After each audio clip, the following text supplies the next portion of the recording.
Bonjour, nous vous remercions d'être avec nous pour ce tutoriel qui va vous expliquer comment et pourquoi utiliser les énergies renouvelables dans votre entreprise pour vos besoins de chaleur.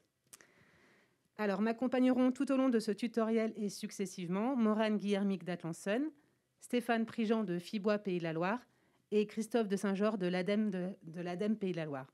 Je suis pour ma part Bérénice Roilette, chargée de mission transition écologique à Nantes Métropole et notamment en charge du développement de la chaleur renouvelable. Alors, permettez-moi de faire quelques éléments de contexte. La production de chaleur est un enjeu majeur de transition énergétique. En effet, la production de chaleur compte pour près de 50% de nos consommations énergétiques et participe à l'émission de plus d'un tiers de nos émissions de gaz à effet de serre, car reposant majoritairement sur des énergies fossiles et importées. Le cap qui a été donné par les objectifs nationaux, c'est en 2050 la neutralité carbone. Et pour y parvenir, deux leviers majeurs: la réduction de nos consommations énergétiques et la décarbonation de celles-ci.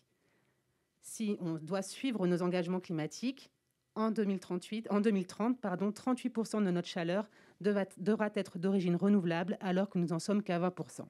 D'où le côté très important de développer cette chaleur renouvelable. Alors, la chaleur renouvelable, c'est quoi? C'est de la chaleur qui est produite à partir d'énergies renouvelables, donc qui a multiples sources d'énergie. Mais dans ce tutoriel, nous nous focaliserons sur trois filières: le solaire thermique, le bois énergie et la géothermie, qui peuvent être facilement mises en œuvre dans votre entreprise.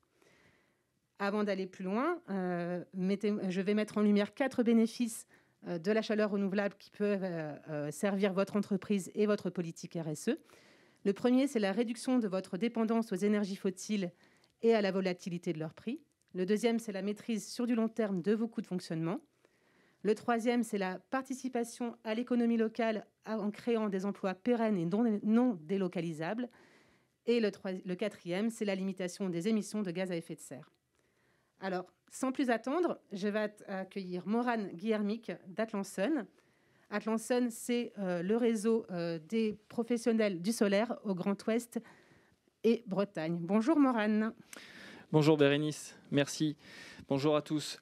Bérénice, est-ce que tu savais qu'en 1 heure, le soleil amenait en irradiation autant d'énergie qu'on en consomme par an sur la Terre? Eh bien si, d'où l'importance de valoriser l'énergie solaire. Et pour ça, pour la production de chaleur, il existe le solaire thermique. Alors le solaire thermique, c'est quoi?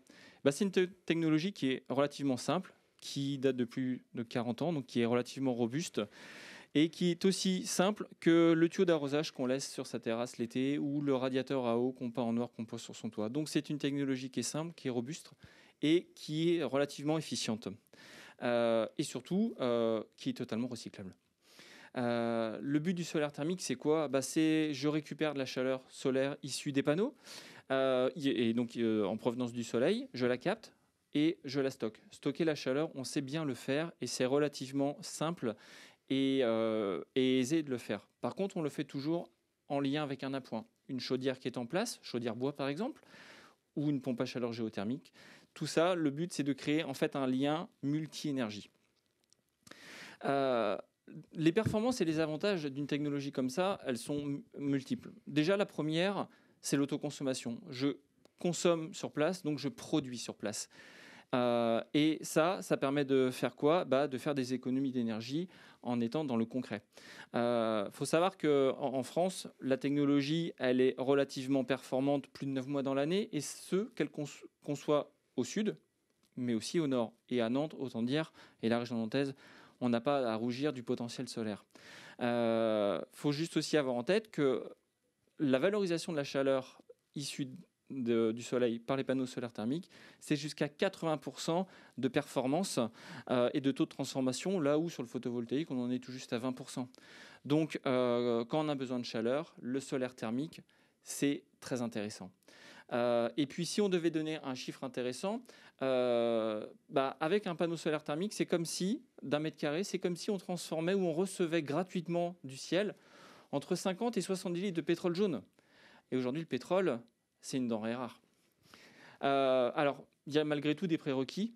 Le prérequis principal, c'est de consommer surtout en été. Mais à l'année, ce n'est que mieux, parce que les usages sont multiples. l'hôtellerie, les cantines, l'élevage, le monde industriel consomment de l'eau chaude ou de la chaleur à l'année. Et quand je dis eau chaude, je parle aussi bien des piscines, par exemple, ou du process industriel. On peut couvrir jusqu'à 40 à 60, même 70% des besoins à l'année en énergie. Donc, ce n'est pas négligeable. Et en termes de coût, si on devait avoir un élément mémotechnique, c'est 1 mètre carré pour 1 000 € hors taxe. Un exemple, une station de lavage qui a équipé de 15 mètres carrés a investi 15 000 €, derrière lesquels l'ADEME est venu l'aider à hauteur de 30 à 50% sur l'investissement. Mais au préalable de ça, il y a eu un accompagnement à l'étude entre 50 voire même 70%. Donc les aides sont là pour la valorisation de cette technologie. Les idées préreçues, on les a déjà traitées. Donc je pense qu'à ce stade, on peut passer. Merci Morane. Morane, donc on va accueillir maintenant Stéphane Prigent de Fibois Pays de la Loire. Stéphane, tu es animateur bois énergie et tu vas nous parler de bois énergie. Mais c'est quoi au fait le bois énergie ? Alors, le bois énergie, c'est déjà en fait une ressource qu'il va falloir aller chercher quelque part, à l'inverse du solaire qui est disponible partout. Il va falloir aller le chercher. Alors, on peut commencer par citer en fait les déchets du bois, parce qu'on a une filière bois qui crée des déchets, notamment de la sueur de bois, qu'on va aller chercher dans les entreprises qui le transforment, que ce soit des entreprises des scieries, des entreprises de charpente ou de construction de bois, de menuiserie. Et en fait, on va récupérer cette sueur, on va faire les fameux granulés, les pellets. Donc ça, on va pouvoir le mettre dans des relativement petites chaufferies pour les entreprises. Ensuite, si on parle des déchets du bois, on va aussi avoir en fait les déchets qui vont être liés à tout le recyclage du bois. Et là, pour le coup, on va pouvoir monter sur des puissances très importantes. Il faut savoir que ces déchets peuvent être légèrement souillés, voire un peu plus souillés. Et là, on va avoir des filtres plus importants et des installations qui vont être classées ICPE. Donc voilà, ça, c'est la première partie, c'est utiliser les déchets du bois. Ensuite, si on va sur la principale ressource, c'est la ressource forestière. La ressource forestière, là, on va parler de bois déchiqueté. Le bois déchiqueté, on va chercher des arbres, alors pas les gros arbres qui servent au bois d'œuvre plutôt, on va plutôt chercher les petits arbres, les branches, on va dire l'entretien de la forêt. Et là, on va déchiqueter le bois. On va aussi aller chercher le bois des bocages, les bois des haies, que les agriculteurs plantent un peu partout. Ça donne un petit peu une valorisation énergétique, une valorisation à ce bois. Et ensuite, ce bois, il va falloir l'amener ensuite dans la chaufferie. Alors cette chaufferie, pour une entreprise, elle peut être plus ou moins grosse. Il y a des petits besoins en chaleur. Et puis il y a des entreprises qui vont pouvoir utiliser du bois pour leur process. Et là, le process, ça peut aller jusqu'à plusieurs mégawatts. Donc comment ça s'organise une chaufferie? On va d'abord avoir des livraisons de camions qui vont amener le combustible dans un silo. Le silo, il va être plus ou moins gros. Ça va de quelques dizaines de mètres cubes à plusieurs centaines. On va avoir des silos ronds, des silos carrés, des silos enterrés, des silos de plein air, en fonction de l'entreprise. Ensuite, on va emmener le combustible jusque dans la chaufferie. Et là, cette chaufferie, comme je le disais, elle peut alimenter du process. Donc, on va aller là sur des hautes températures, au-dessus de 750 MW, on part de très hautes températures, on va pouvoir même faire de la vapeur ou de la cogénération. Donc là, cette utilisation, c'est pour le process, et puis toutes les autres utilisations pour des températures plus basses, ça va être plutôt pour le chauffage. Et là, ça concerne beaucoup de types d'entreprises. Il faut savoir que le bois déchiqueté, c'est une solution de chauffage qui va en général nécessiter un appoint. Donc là, l'appoint, en fait, ça va être classiquement la chaufferie qui existait déjà dans l'entreprise. Ça peut être la chaudière gaz, la chaudière fuel, peu importe ce qu'on avait, ou simplement on en installe une après. Et on voit sur notre schéma qu'il y a quelque chose qu'il ne faut pas oublier, c'est qu'il y a une filtration des émissions qui vont sortir de cette chaudière avec des filtres à particules, avec un certain nombre d'éléments qui vont permettre de garantir une bonne qualité de l'air. Ensuite, cette chaufferie, cette chaudière, on va la dimensionner en fait pour couvrir la grande majorité des besoins. Étant donné que l'investissement est assez important, plus on va utiliser cette chaufferie et plus on va la rentabiliser.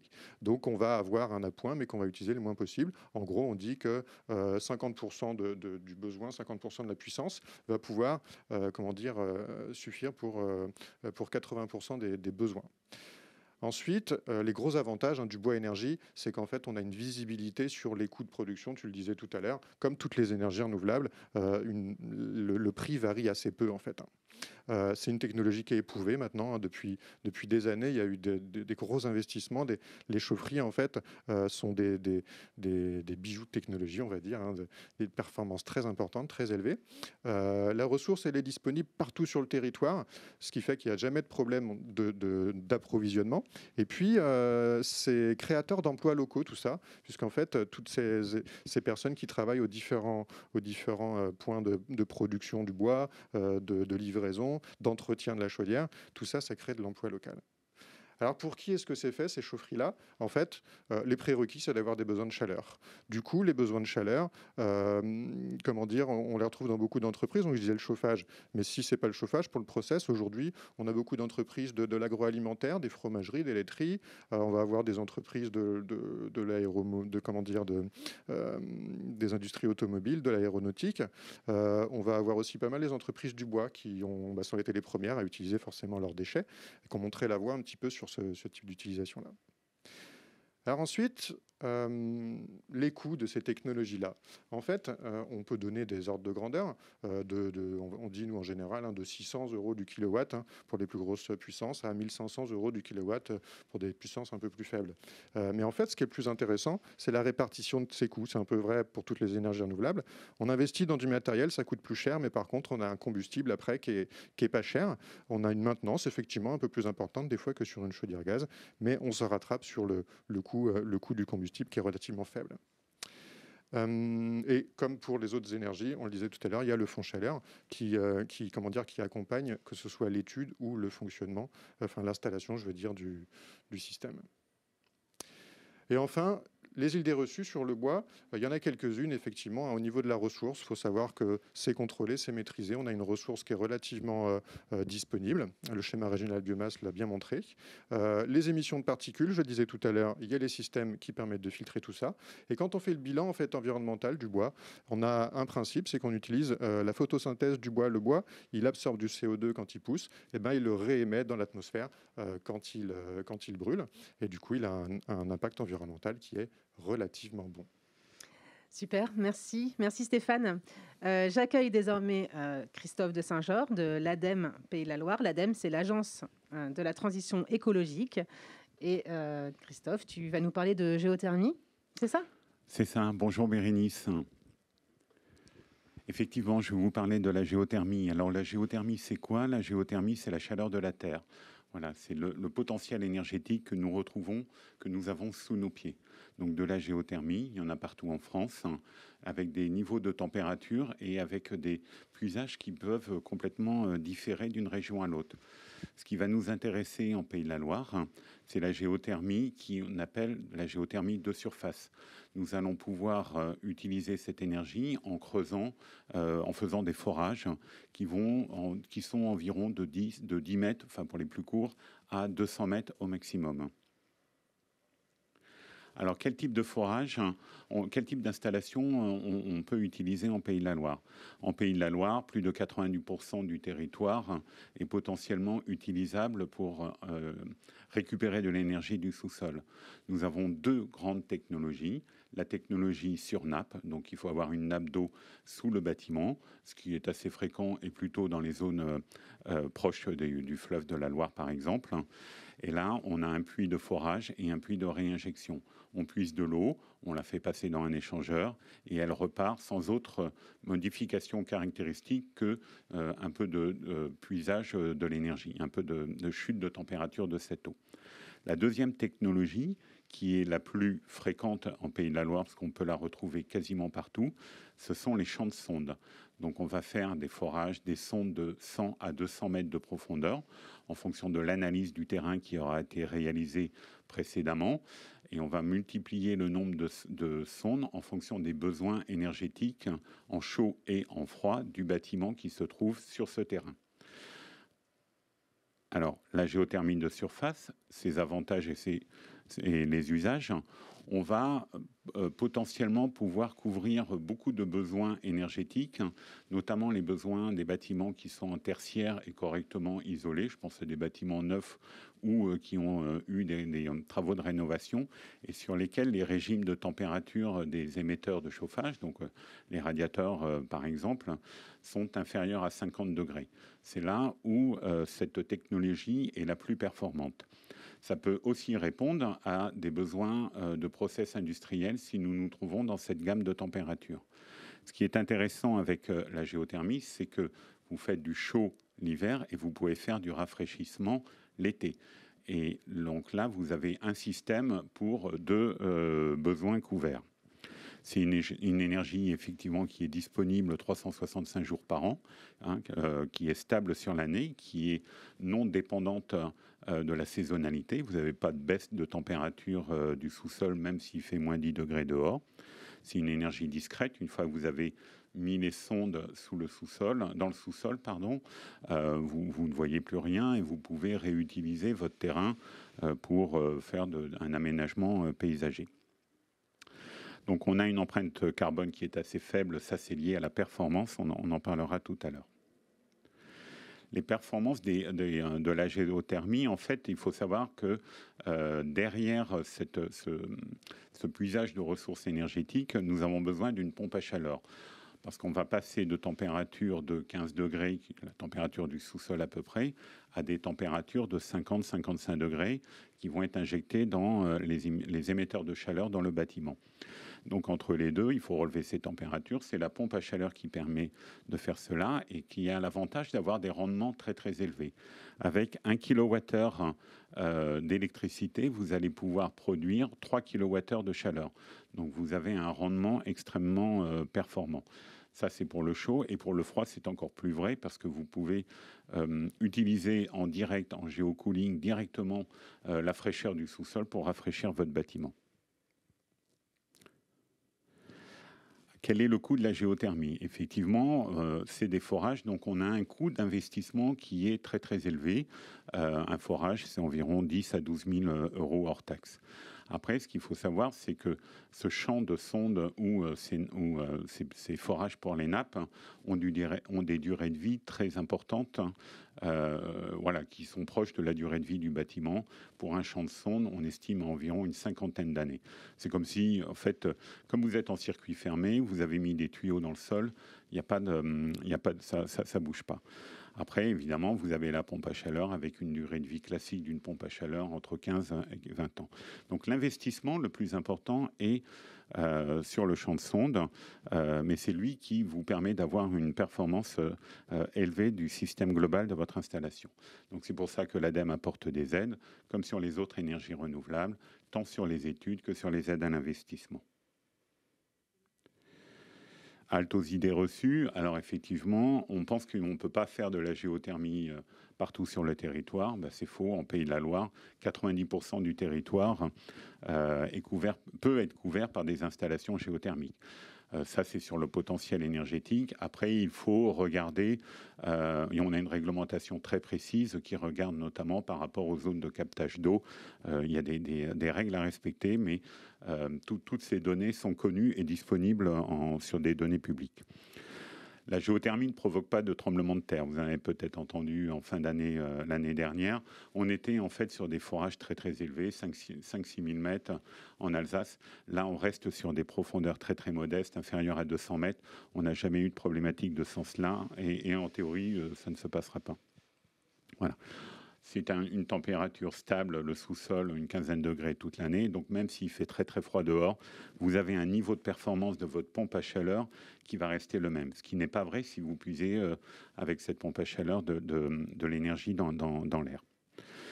Voilà. Et donc du coup, on a des temps de retour d'une opération qui se situent, aide comprise entre 12 et 15 ans. Quoi. Merci Christophe. Alors en synthèse, à chaque besoin et à chaque usage, vous avez une solution de chaleur renouvelable. Il y a des avantages indéniables tels que la décarbonation et la maîtrise de vos coûts de fonctionnement et des aides financières pour vous aider à la fois au niveau des études et au niveau des investissements. Enfin, vous n'êtes pas tout seul si jamais vous avez besoin un réseau, le réseau des énergies en Pays de la Loire, des énergies renouvelables en Pays de la Loire, est là pour vous accompagner tout au long du projet, de la phase opportunité à la phase travaux. Et vous saurez trouver vos contacts dans toute la région. Les contacts sont affichés sur la présentation. Ainsi qu'à Nantes Métropole, vous pouvez nous contacter pour vous accompagner. Merci beaucoup. Merci à tous.